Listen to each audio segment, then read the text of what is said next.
Hola, soy yo Vicky otra vez.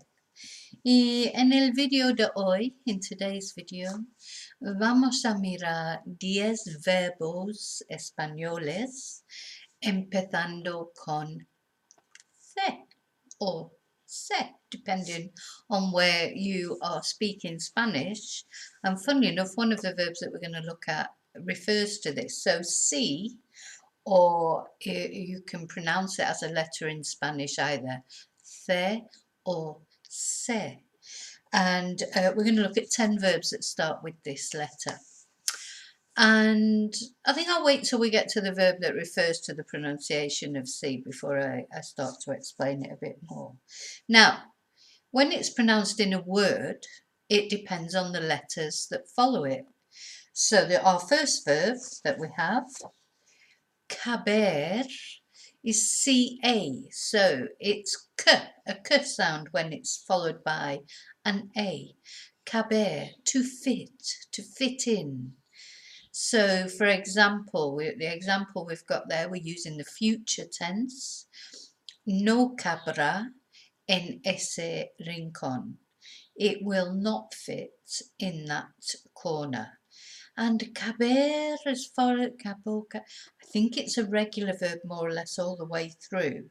So we're going to look at 10 verbs that maybe you don't know that begin with C, but that I think are useful to when you're trying to speak Spanish. So our first one is caber, to fit in. No cabrá, or to fit. No cabrá en ese rincón. Y número dos. Number two, again, CA this time as again. So cabrearse, because we can use it reflexive. We use it reflexive when you want to say to get angry. Yeah, I get angry, or he gets angry, or she gets angry. Then we would use it reflexively. We don't use it reflexively when it's someone else making us angry. Yeah, so he makes me angry, or it makes me angry, or they make me angry. Then it's not reflexive. So we can use it reflexively or not. The example that I've chosen is reflexive.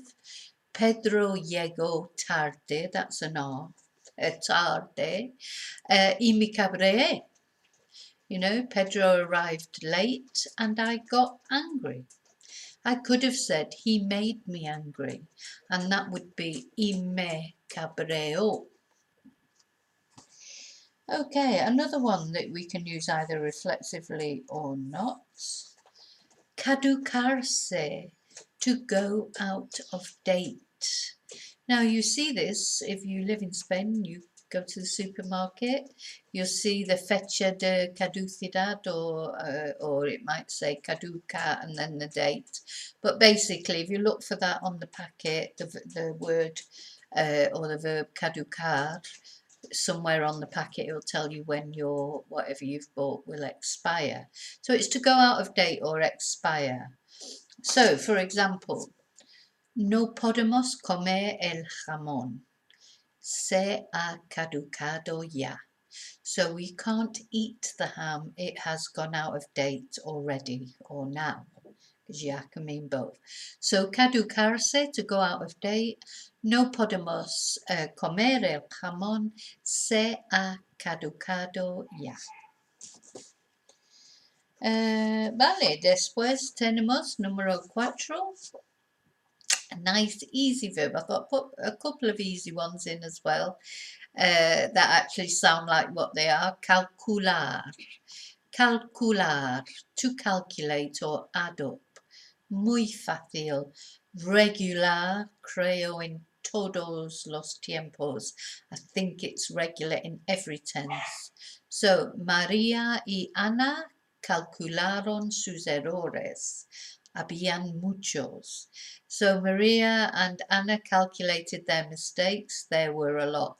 We could have used hubieron muchos there as well. So it's a bit of a moot point whether it would be preterite or imperfect. But I wanted to put an example of both. So Maria y Ana calcularon sus errores. Habían muchos.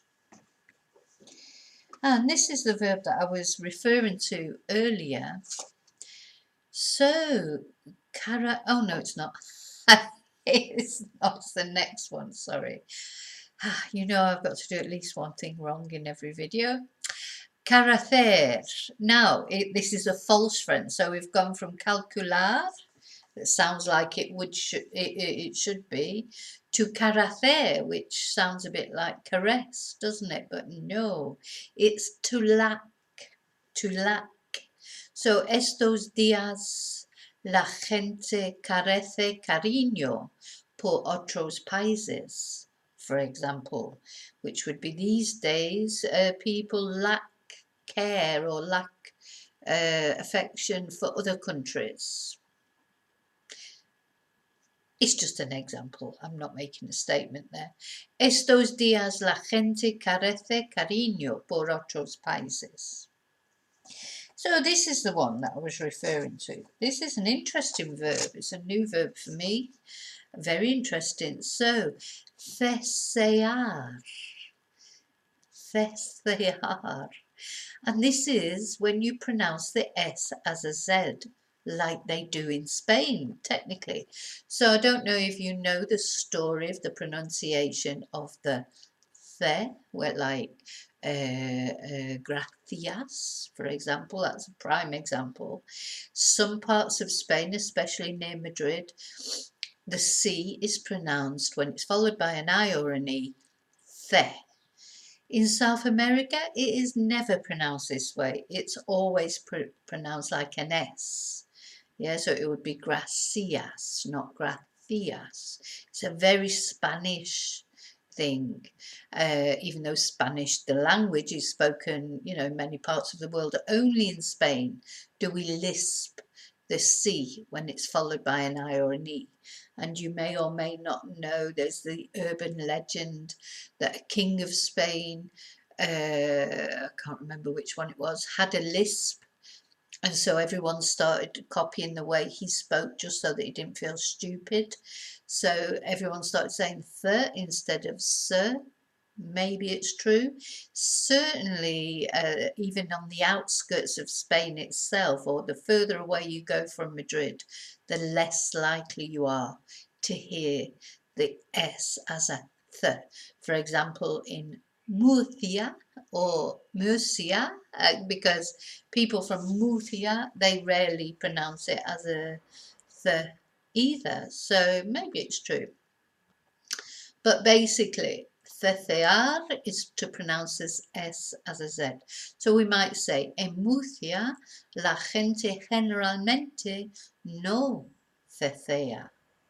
Yeah, so in Murcia, people generally don't pronounce the S as a Z.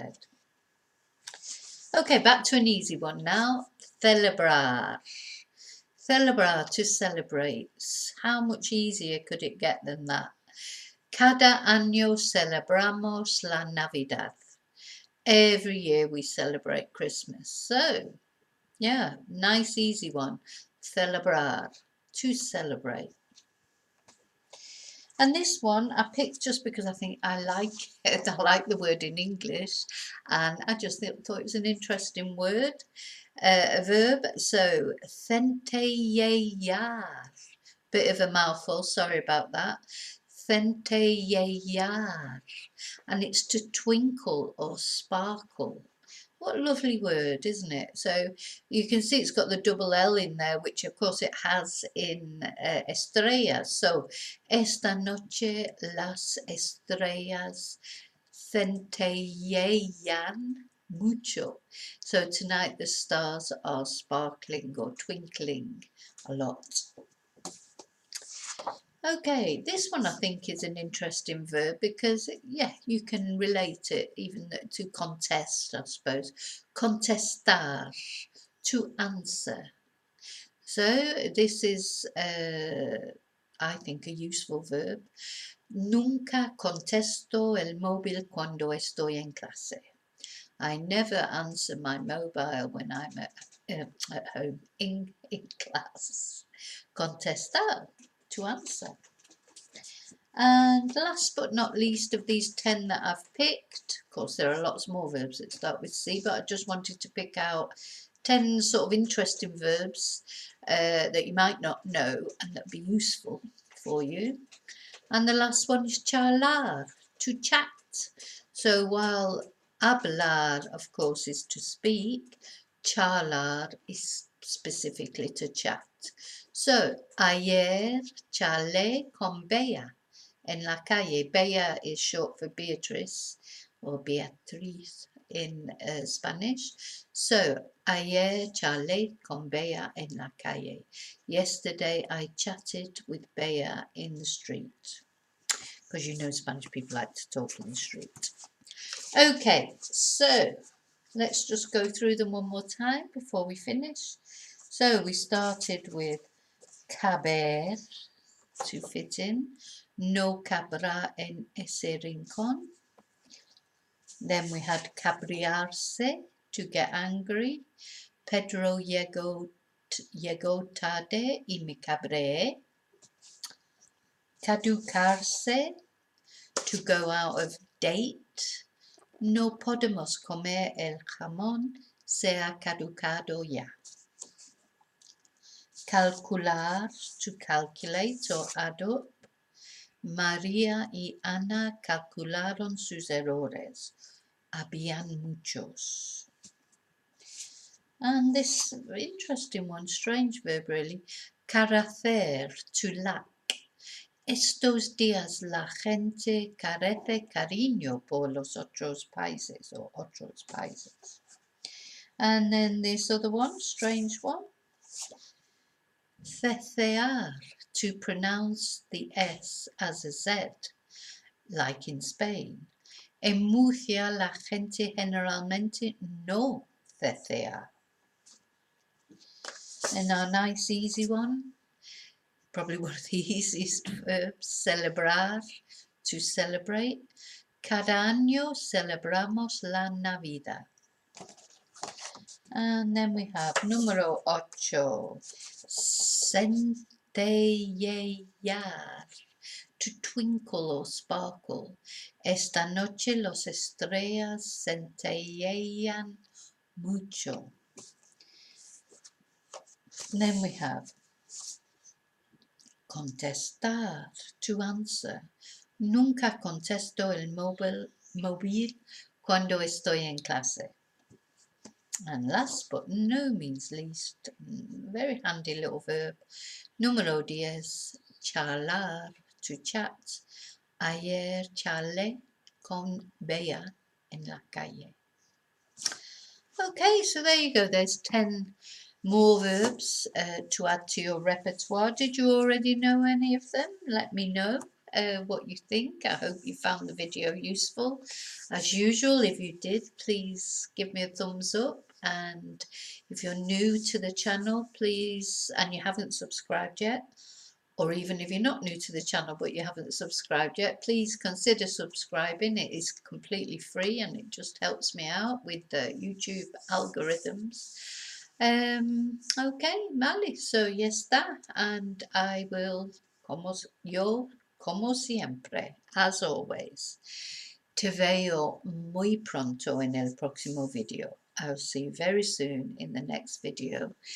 Y hasta entonces, until then, que tu Dios vaya contigo.